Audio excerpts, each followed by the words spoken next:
Hello and welcome to code input. So यार, आज की इस वीडियो में हम लोग देखने वाले हैं स्ट्रिंग को, जो कि काफ़ी इम्पोर्टेंट टॉपिक है किसी भी प्रोग्रामिंग लैंग्वेज में। सिर्फ पाइथन में नहीं, किसी भी प्रोग्रामिंग लैंग्वेजेस में स्ट्रिंग एक काफ़ी इम्पोर्टेंट टॉपिक है। पूरा देखो, अगर ये वीडियो लंबी जा रही है तो प्लीज़ माफ़ कर देना, क्योंकि हम लोग एक एक चैप्टर को अच्छे से in depth in detail cover कर रहे हैं, ताकि आप कोई भूल ना सको इस चैप्टर को।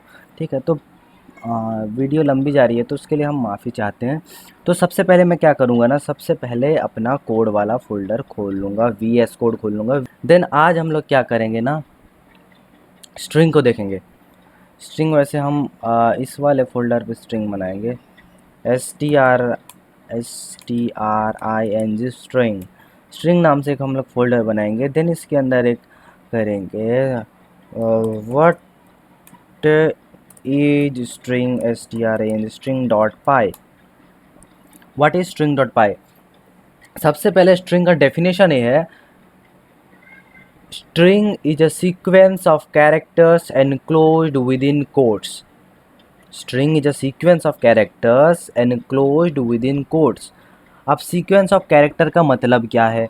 सीक्वेंस ऑफ कैरेक्टर मतलब कैरेक्टर वो चीज़ें होती हैं जो आपके कीबोर्ड के ऊपर प्रेजेंट है, फंक्शन कीज़ वगैरह को छोड़कर, एंटर कीज़ वगैरह को छोड़कर, जो भी आप टाइप करते हो, और जो आप, अगर आप नोटपैड खोल के कौन ऐसे कीबोर्ड को टाइप करोगे जिससे कुछ इफ़ेक्ट आएगा नोटपैड में, तो वो है आपका कैरेक्टर। जहाँ पर आप देख सकते हो, अगर ए टाइप करोगे तो नोट पैड में आपका ए आ जाएगा, तो वो आपका कैरेक्टर है ए। अगर मैं सिंपली बताना चाहूँ तो कैरेक्टर में आपके आते हैं, आपके कौन कौन से आते हैं कैरेक्टर में? एक तो आता है आपका अल्फ़ाबेट्स, और आपका आता है नंबर्स एंड सिंबल्स, और एंटर की वगैरह भी कैरेक्टर के अंदर आते हैं, लेकिन वो अलग स्पेशल टाइप ऑफ कैरेक्टर हैं जिनको एस्केप सीक्वेंसेस बोलते हैं, वो भी आगे देखेंगे। ठीक है, तो string is a sequence of characters enclosed with in quotes. अब कोट्स का मतलब क्या है? कोट्स का मतलब ये जो होता है ना, इसको कोट्स बोलते हैं। ठीक है, थोड़ी सी मैं ब्राइटनेस अप कर लेता हूँ, मेरे को दिख नहीं रहा। तो ये जो है ना, इसको कोट्स बोलते हैं। मैंने सिर्फ कोट्स बोला। कोट्स मतलब आप इस वाले कोट्स का इस्तेमाल कर सकते हो, डबल कोट्स का भी इस्तेमाल कर सकते हो, और ट्रिपल कोट्स का भी इस्तेमाल कर सकते हो। ठीक है, ट्रिपल कोट्स का भी यूज़ कर सकते हो। Then triple quotes is also used for comments, लेकिन हम लोग स्ट्रिंग में भी ट्रिपल कोट्स का इस्तेमाल कर सकते हैं। तो सबसे पहले हम लोग इधर देख लेते हैं क्या है स्ट्रिंग। तो स्ट्रिंग देखो, मैंने जैसे बताया sequence of character. Sequence of character मतलब एक कैरेक्टर सीक्वेंस में रहेगा। आप सीक्वेंस यहाँ पर थोड़ी सी डिटेल में जाके बताते हैं। जो आपका मेमोरी होता है ना, जो मेमोरी मतलब मेन मेमोरी, रैम जो होता है, जो वहाँ पर जब कुछ स्टोर होता है तो कैसे स्टोर होता है पता है? जब आप इंट स्टोर करोगे, अगर इंट एक, अगर मैं इक्वल्स टू 1 लिख दूँ, एक इंटीजर वैल्यू, तो ए मान लो एक लोकेशन पे स्टोर हो जाएगा। मान लो ऐसा कुछ लोकेशन है, एक्चुअल में लोकेशन है, हेक्साडेसिमल लोकेशन होता है, ऐसे कुछ होता है। ठीक है, तो वहाँ पर स्टोर हुआ, तो आप जब नेक्स्ट स्टोर करोगे बी, तो आपको लग रहा होगा, मतलब इधर ऐसे करके 1 लिख देते हैं, तो आपको लग रहा होगा सेम जाएगा, सेम इधर जाएगा, और वैसे इधर कहाँ आ गया? देन इधर अगर मैंने 2 स्टोर किया तो आपको लगा होगा कि यहाँ पर नेक्स्ट जो सेकंड वाला, उसके जस्ट पास वाला लोकेशन है, वहाँ पर 2 स्टोर हो जाएगा। नहीं, ऐसा नहीं होता। ठीक है, लेकिन स्ट्रिंग के केस में, क्योंकि सीक्वेंस ऑफ कैरेक्टर्स है, स्ट्रिंग के केस में पूरा सेम होता है। स्ट्रिंग में हर एक कैरेक्टर का, जो हर एक कैरेक्टर, स्ट्रिंग किससे बना होता है? कैरेक्टर से बना होता है। जो स्ट्रिंग के केस में हर एक कैरेक्टर उसके जस्ट पास वाले लोकेशन पे होगा। इसको मैं वापस से जब सही से समझाने की कोशिश करूँ, सबसे पहले एक स्ट्रिंग लिख देते हैं। स्ट्रिंग मैं लिखूँगा, ऐसे बनाते हैं, एक नया str नाम से एक वेरिएबल बनाते हैं। str वैसे स्ट्रिंग नाम का टाइप कास्टिंग करने के लिए फंक्शन है, तो हम दूसरा एक नाम बनाते हैं। जैसे कि मैं लिखूँगा नेम नाम से एक बनाऊँगा, और मैं इधर लिखूँगा डबल कोट्स के अंदर आप प्रीफरेंस दीजिए कि डबल कोट का यूज़ करें आप। कोड INPUT कोड इनपुट अगर लिखा, तो C अगर स्टोर हुआ होगा लोकेशन नंबर 1 पे, तो O स्टोर हुआ होगा लोकेशन नंबर 2 पे, D स्टोर हुआ होगा लोकेशन नंबर 3 पे, और सिमिलरली पूरा चलेगा। ठीक है, लोकेशन वाइज लोकेशन चलेगा। तो दैट्स इट, यही होता है स्ट्रिंग। तो नेम इक्वल्स टू, मैंने डबल कोट के अंदर अगर कुछ लिख दिया तो स्ट्रिंग है। तो कैसे जानेंगे हम स्ट्रिंग है? मैं लिखूँगा print type s, sorry name है, type name, print type name. और अगर मैं इसको रन कोड करूं तो मेरे को बोलेगा क्लास str, मतलब स्ट्रिंग टाइप है। और अगर मैं इसको टाइप कास्टिंग करके दिखाना चाहूँ, चलो देखते हैं, अगर मैं डबल कोट के अंदर कोई नंबर रखूँ, 2 अगर रखूँ तभी दिखाएगा क्लास str, ठीक है, क्लास str दिखाएगा। चलो नेम को मैं क्या करता हूँ ना, इधर से 2 को हटा देता हूँ, ऐसे 2 लिखता हूँ, 3 लिखता हूँ, और फिर str से इसको रैप कर देता हूँ, मतलब 3 को स्ट्रिंग बना दो, जैसे हमने देखा था। अब अगर मैं रन करूँ तभी दिखाएगा क्लास str, मतलब 3 एक इंटीजर और फिर इसको स्ट्रिंग बना दो। नेक्स्ट अपना अगर हम देखें कि कोई कैरेक्टर अगर स्टोर करके देखें, हैश मतलब सिंबल वगैरह, hash this this this this this, then ए वी एक क्या है, एक स्ट्रिंग है, एक S T R, class T R. तो आप जैसे देख लिए कि क्या होता है एक स्ट्रिंग, दैट्स इट, स्ट्रिंग बस यही है। अब स्ट्रिंग के ऊपर कुछ ऑपरेशंस होते हैं, जैसे स्ट्रिंग के ऊपर एक पाइथन का एक यूनिक ऑपरेशन होता है जिसको बोलते हैं स्ट्रिंग स्लाइसिंग, ठीक है।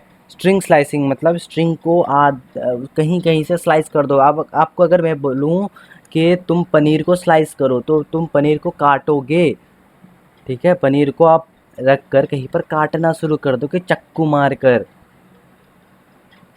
ठीक है। तो इधर इस केस में क्या होगा ना, इधर भी हम लोग स्ट्रिंग को काटेंगे, ठीक है। मैं इसको क्लियर कर नीचे वाला सारे का सारा टर्मिनल मैं क्लियर कर रहा हूँ, और इधर मैं लिखूँगा, एक नेम बनाऊँगा, ठीक है। नेम बनाऊँगा, माई name is ARSHADAMAN, my name is Arshad Aman and I am a, I am a member of code input. मैं अरशद अमन हूँ, मेरा मैं मेंबर हूँ कोड इनपुट का, ठीक है। इधर एक स्ट्रिंग है, मैंने लिख दिया। अब चलो मेरे को बस उसमें से नाम एक्सट्रैक्ट करना है, ठीक है। मैं इधर DESC लिख देता हूँ, DESC मतलब मैंने इधर एक डिस्क्रिप्शन लिखा है, एक डिस्क्रिप्शन लिखा है मेरे बारे में। अब मेरे को बस उससे नाम एक्सट्रैक्ट करना है, तो मैं इधर लिखूँगा नेम इक्वल्स टू, अच्छा अरशद अमन कहाँ से शुरू हो रहा है, तो स्ट्रिंग में सबसे पहले एक टॉपिक है इंडेक्स या इंडिसेस, ठीक है। मतलब इंडेक्स या इंडिसेस क्या होता है ना, हर एक जो भी कैरेक्टर है सब एक पोजीशन पे होते हैं, पर्टिकुलर पोजीशन पे। मैंने जैसे बताया हर एक कैरेक्टर उसके उसके पास पास वाले मेमोरी लोकेशन पे होता है। अब क्योंकि वो मेमोरी लोकेशन पास पास वाले मेमोरी लोकेशन पे होता है, हम लोग उस मेमोरी लोकेशन का एक नाम दे रहे हैं इधर, ठीक है। तो इधर दे रहे हैं नाम, जैसे कि जो हमारा एम है, और हमारा पाइथन में क्या होता है ना, ज़ीरो इंडेक्सिंग होता है। ज़ीरो इंडेक्सिंग मतलब हमारा जो भी कैरेक्टर स्टार्ट होता है वो ज़ीरो से स्टार्ट होता है। तो जो हमारा एम है वो है 0 नंबर के इंडेक्स पे, वाई है 1 नंबर के इंडेक्स पे, और हमारा ए वाला स्पेस जो है वो स्पेस है 2 नंबर के इंडेक्स पे, फिर ए वाला एन जो है ए है 3 नंबर के इंडेक्स पे, और हमारा चलेगा कहाँ तक चलेगा, ठीक है। ये हमारा 0 से लेके चलेगा n-1, n मतलब length of the total string. अगर आप length of the total character इसके अंदर कितने प्रेजेंट हैं, अगर मान लो टोटल कैरेक्टर 20 प्रेजेंट है और हमारा स्टार्ट हो रहा है इंडेक्स 0 से, तो हमारा इंडेक्स टोटल कितना हुआ, 0 से लेके 19 तक, ठीक है। तो अब मेरे को निकालना है अरशद अमन, मेरे को सिर्फ नाम निकालना है मेरा अरशद अमन, ठीक है। तो माई नेम इज अरशद अमन, तो हम देखते हैं सबसे पहले अरशद अमन किस नंबर इंडेक्स से स्टार्ट हो रहा है। 0 1 2 3 4 5 6 7 8 9 10 11, तो 11 से स्टार्ट हो रहा है, ठीक है। मैं इधर लिखूँगा DESC और मैं एक स्क्वायर ब्रैकेट लगाऊंगा, ठीक है, स्क्वायर ब्रैकेट, और मैं लिखूँगा कितना, 11 से स्टार्ट हो रहा था 11, और फिर कोलन लगाकर मैं लिखूँगा कहाँ तक जा रहा है 11 के बाद, 11 11 उसके 12 13 14 15 16 17 18 19 20 21, 21 तक जा रहा है। तो मैं इधर लिखूँगा 22।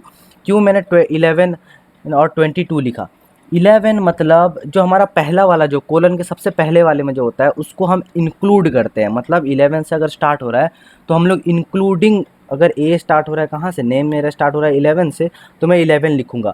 लेकिन जब नेम मेरा ख़त्म हो रहा होगा 21 पे, तो मैं एक एक्स्ट्रा बढ़ा के लिखूँगा 22, ठीक है। 22 इज एक्सक्लूडिंग, 22 अगर तुम इधर लिखोगे तो 21 तक जाएगा, 11 अगर लिखोगे तो 11 से शुरुआत करेगा 11 से चलेगा 21 तक। ठीक है, मैं अब क्या करूँगा, मैं इधर प्रिंट कर दूंगा नेम को, तो मैं इधर जैसे ही रन मारा तो मेरे को अरशद अमन मिल गया, परफेक्ट। ठीक है, अब अगर मेरे को पूरा यहाँ से माई नेम इज अरशद अमन चाहिए तो मैं इधर क्या करूँगा ना, या तो मैं ज़ीरो लिख दूंगा तो ज़ीरो से स्टार्ट करेगा और माई नेम इज अरशद अमन दे देगा, या तो मैं यहाँ का एरिया ही ब्लैंक छोड़ दूंगा। ब्लैंक मतलब बाय डिफ़ॉल्ट ज़ीरो होता है। ठीक है, तो मेरे को मिल गया माई नेम इज अरशद अमन। अगर मेरे को, मैं इधर दोनों एरिया ही ब्लैंक छोड़ दूँ, मतलब दोनों कोलन के बाद दोनों ही ब्लैंक छोड़ दूँ, तब क्या होगा, तब मेरे को पूरा का पूरा स्ट्रिंग मिल जाएगा। ठीक है, तो that is called string slicing. ठीक है, तो जैसे कि मैंने नाम निकालने के लिए इतना किया। अब मेरे को क्या करना है ना, मेरे को और एक है string slicing with skipping characters. हम कैरेक्टर कैसे स्किप करके कर सकते हैं। ठीक है, अब मैं क्या करूँगा, इधर मैं ज़ीरो से स्टार्ट करूँगा, ज़ीरो से लेकर 22 तक जाऊँगा, ज़ीरो से लेकर मैं पूरा फुल जाऊँगा। ठीक है, तो ज़ीरो से लेकर मैं चलूँगा इधर पूरा का पूरा 22 तक, और फिर एक कोलन लगाऊंगा। देखो मैंने पहले दो कोलन में कुछ नहीं दिया, मैं स्पेस देता हूँ ताकि आपको सही समझ में आए। मैंने कुछ नहीं दिया, बस स्पेस है, मतलब ज़ीरो से स्टार्ट होगा और पूरा का पूरा स्ट्रिंग तक जाएगा। यहाँ पर मैं लिखूँगा 2। ठीक है, मैं यहाँ पर क्या लिख रहा हूँ, 2। मैं अगर 2 लिख दूँ इधर, और मैं जब रन मारूंगा तो मेरे को देखो क्या आ रहा है, क्या अजीब सा आ रहा है। इधर क्या हो रहा है ना, अगर मैंने 2 लिखा तो ये 2 नंबर स्किप करते, एक हर बार एक कैरेक्टर स्किप करते हुए चलेगा। मतलब माई का एम आया बट वाई छूट गया, फिर स्पेस आया बट एन छूट गया, ए आया फिर एम छूट गया, उसके बाद हमारा ई छूट गया, कहाँ गया, इधर ए आया बट एम छूट गया, ई आया बट स्पेस छूट गया, आई आया बट एस छूट गया, स्पेस आया बट स्पेस आया यहाँ पर ए छूट गया। ठीक है, देख रहे हो, एक एक कैरेक्टर स्किप करके, मतलब ए आएगा फिर इसको छोड़ देगा, फिर स्पेस को ले लेगा, एक एक कैरेक्टर को स्किप करते हुए चलेगा। और अगर मैं 3 लिखूँ तो दो दो कैरेक्टर को स्किप करते हुए चलेगा, दो दो कैरेक्टर को स्किप करते हुए चलेगा। देख रहे हो, जैसे दो दो कैरेक्टर को स्किप कर दिया, तो दैट इज़ कॉल्ड स्लाइसिंग। सो अब देखने वाले हैं नेगेटिव स्ट्रिंग स्लाइसिंग क्या होता है। नेगेटिव स्ट्रिंग स्लाइसिंग का मतलब ये है कि हम स्ट्रिंग को पीछे से स्लाइस करेंगे, पीछे से, समझ रहे हो, पीछे से स्लाइस करेंगे, इधर से स्लाइस करके आएंगे। ठीक है, तो इस केस में हम लोग क्या करेंगे ना, हमको पूरी स्ट्रिंग को स्लाइस करवाना है मान लेते हैं, तो हम लोग करेंगे ज़ीरो। कहाँ तक पीछे से स्लाइस करना है, पीछे से इसलिए स्लाइस करेंगे अगर हमको पता होगा कहाँ से कहाँ तक कितना लंबा स्ट्रिंग, अगर हमको वो नहीं पता तो हम लोग क्या करेंगे ना, पीछे से जाने के लिए हम लोग इधर से ले सकते हैं कि -1, पीछे वाला सबसे लास्ट कैरेक्टर है, -1, then -2, then -3, then -4, then -5, then -6। ठीक है, तो मेरे को अगर चाहिए my name is Arshad Aman, I am a member of code, तो मेरे को क्या करना पड़ेगा ना, मेरे को -1, -2, -3, -4, -5 एंड -6, तो मेरे को इधर -6 लगाना पड़ेगा, जिससे मेरे को क्या होगा ना, मिल जाएगा कोड, मिल जाएगा I am a member of code. 6 लगाया मतलब स्पेस तक उसने काट दिया और कोड दे दिया हम लोगों को। ठीक है, तो दैट्स इट। जो अपना string slice, negative string slicing वही होता है। अगर एक और चीज़ दिखाओ, नेगेटिव स्ट्रिंग स्लाइसिंग के साथ स्किपिंग जो करते हैं, अगर मैं इधर -1 लगा दूँ, दोनों डिफ़ॉल्ट छोड़ देता हूँ, मैं इधर 0 लगाने का कोई मतलब ही नहीं बनता क्योंकि डिफ़ॉल्ट 0 ही होता है।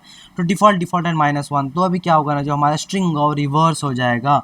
देखो स्ट्रिंग रिवर्स हो गया, क्यों हो रहा है ऐसा, क्योंकि हमारा जो स्ट्रिंग है स्किप होना शुरू हो रहा होगा पीछे से, और क्योंकि हमने -1 दिया है मतलब 0 स्किप करेगा। अगर 2 दिया होता तो 1 स्किप किया होता, अगर 1 दिया तो 0 स्किप करेगा, मतलब कुछ भी स्किप नहीं करेगा। लेकिन कहाँ से रीड करना शुरू करेगा, पीछे से।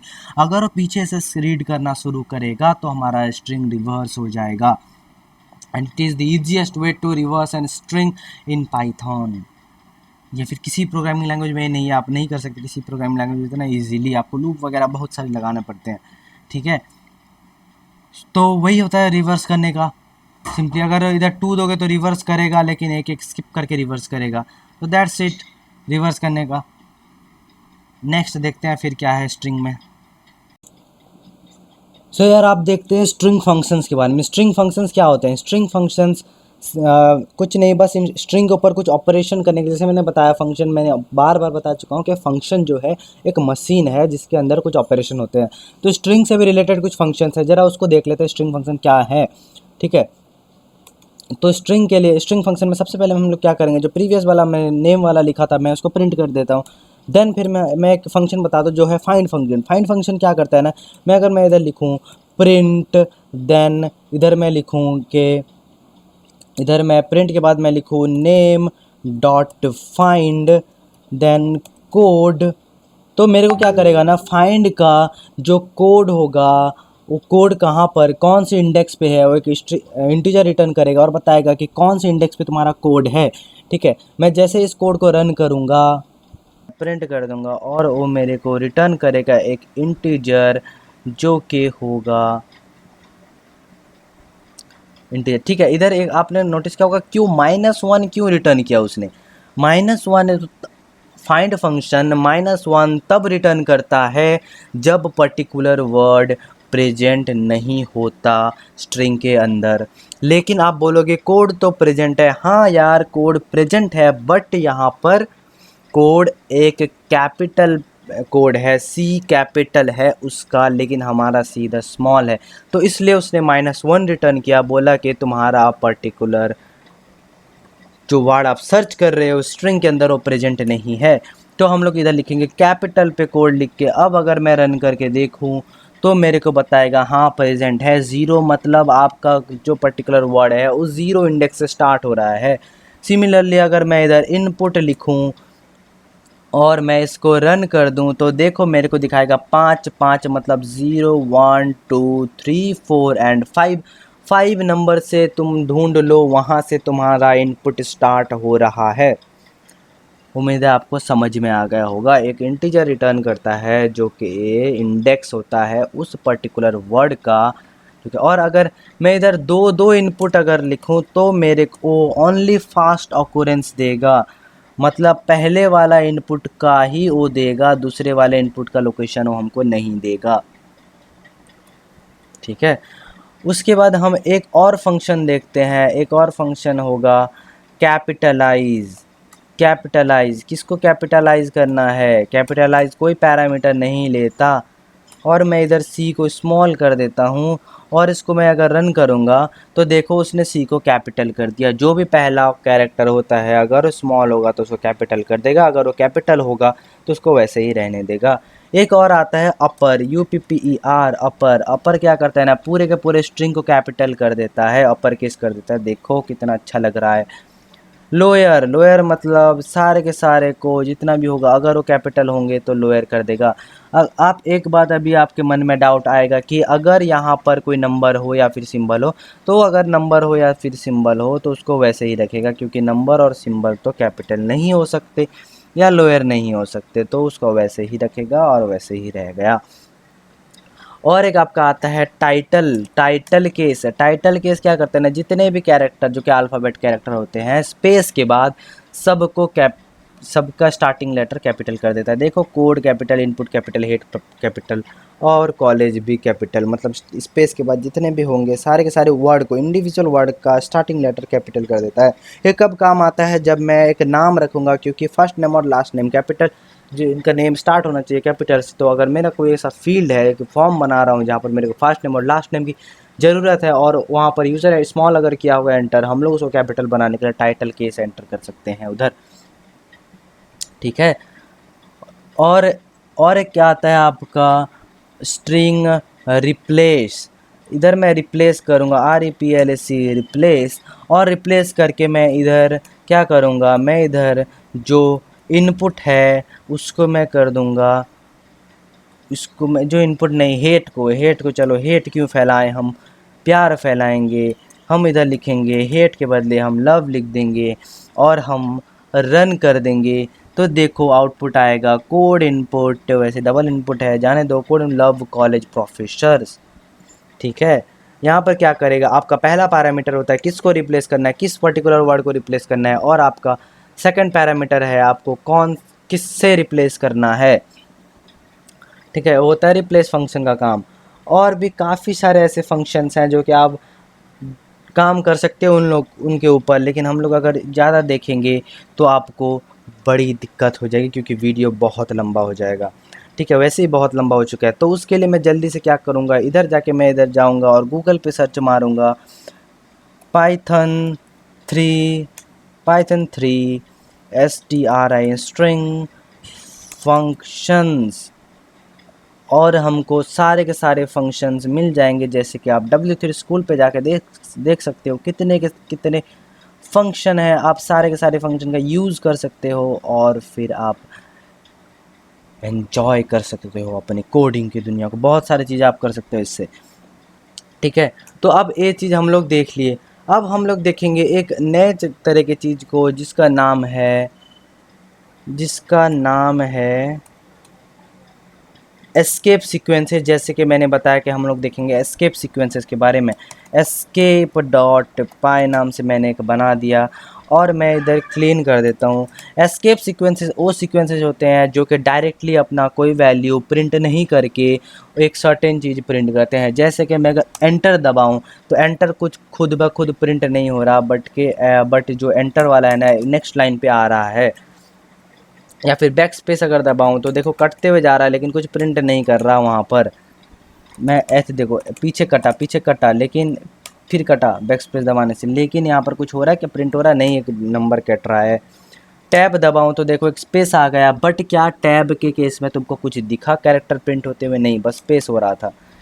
उसको बोलते हैं एस्केप सीक्वेंसेस। तो काफ़ी सारे एस्केप सीक्वेंसेस होते हैं। मैं इधर देख लेता हूँ। पहले तो हमारा जो प्रीवियस वाला है प्रिंट कर देते हैं, और मेरे को क्या करना है ना, मेरे को प्रिंट लिखना है। प्रिंट लिख कर मैं इधर लिखूँगा नेम, और साथ में मैं क्या करूँगा, नेम के साथ साथ मैं कॉमा लगा कर एक लिखूँगा, सॉरी ऐसे लिख देते हैं नेम के बाद मैं इधर एक एस्केप सीक्वेंस लगाऊँ। एस्केप सीक्वेंस से रिप्रेजेंट करता है बैक स्लैश, और उसके बाद पर्टिकुलर सीक्वेंस आप कर सकते हो, जैसे कि backslash then N. Backslash N अगर लगाएं तो एंटर का काम करेगा। और फिर एक और लिख देते हैं fame fame equals to coding, coding नहीं कोडिंग। ठीक है, और मैं कॉमा लगाकर एक और प्रिंट लगा देते हैं और इधर फेम कर देते हैं इसको फेम। मैं ना ना ना ना ना ऐसे नहीं करेंगे, ऐसे नहीं करेंगे, हम इधर ही लिख देते हैं, इधर ही कॉमा लगाकर फेम लिख देते हैं। और मैं इधर रन कर देता हूँ तो देखो कोडिंग नीचे आ रहा है, फेम के जस्ट नीचे हमारा नेम के नीचे फेम आ रहा है जो कि है कोडिंग। क्यों ऐसा हो रहा है ना, यहाँ पर एंटर हो गया। अगर मैं इधर से ए वाला पार्ट हटा कर और अब अगर मैं रन करूँ तो देखो एक लाइन में आ रहा है, लेकिन इस केस में हमारा एक लाइन पे नहीं आ रहा क्योंकि हमने बैक स्लैश एन लगा रखा था।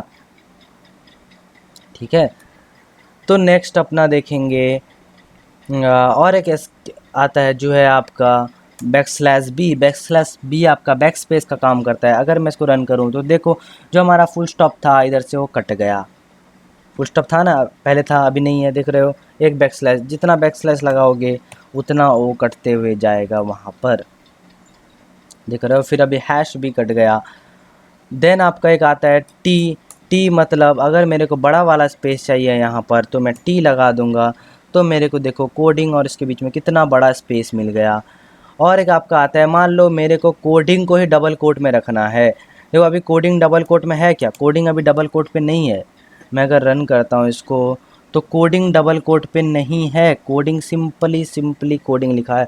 अगर मेरे को कोडिंग डबल कोट पे करना है तो मैं क्या करूँगा ना, इधर एक बैक स्लैश मारूँगा, सॉरी कोडिंग तो मैं लिखूँगा, इधर एक बैक स्लैश मारूँगा और बैक स्लैश डबल कोट, और इधर भी एक बैक स्लैश मार के डबल कोट लिख दूँगा। देन हमारा कोडिंग बैक डबल कोट के अंदर आ जाएगा, देख रहे हो। अगर मैं सिंपली बैक स्लैश के बिना कोडिंग लिखने का कोशिश करूँ तो मेरे को एरर आएगा। क्यों एरर आएगा? क्योंकि इधर डबल कोट स्टार्ट हुआ इधर बंद हो गया, और इधर डबल कोट स्टार्ट हुआ और बंद हो गया, लेकिन बीच वाला जो कोडिंग है वो बिना किसी डबल कोट के है, और स्ट्रिंग बिना डबल कोट के नहीं रह सकता। ठीक है, और एक तरीका है, आप अगर मैं ऐसे कर दूं और स्टार्टिंग में अगर मैं सिंगल कोट लगा दूं, सिंगल कोट, तो भी कोडिंग डबल कोट में प्रिंट हो जाएगा। ठीक है, ऐसी कोई बात नहीं कि एस्केप सीक्वेंस लगाना ज़रूरी है। अब बहुत सारे एस्केप सीक्वेंसेस हैं, आप उन सब को चेकआउट कर सकते हो गूगल पे मारकर, ठीक है, मतलब गूगल सर्च करना, गूगल पे मारना मत उसको, गूगल सर्च कर देना, ठीक है। So that's it for today. Hope I will see you in the next video. If you enjoy this video, please give a like and comment your doubts if you have any, and share this video with your friends so they can also learn this amazing language called Python. Bye bye. I will see you in the next video.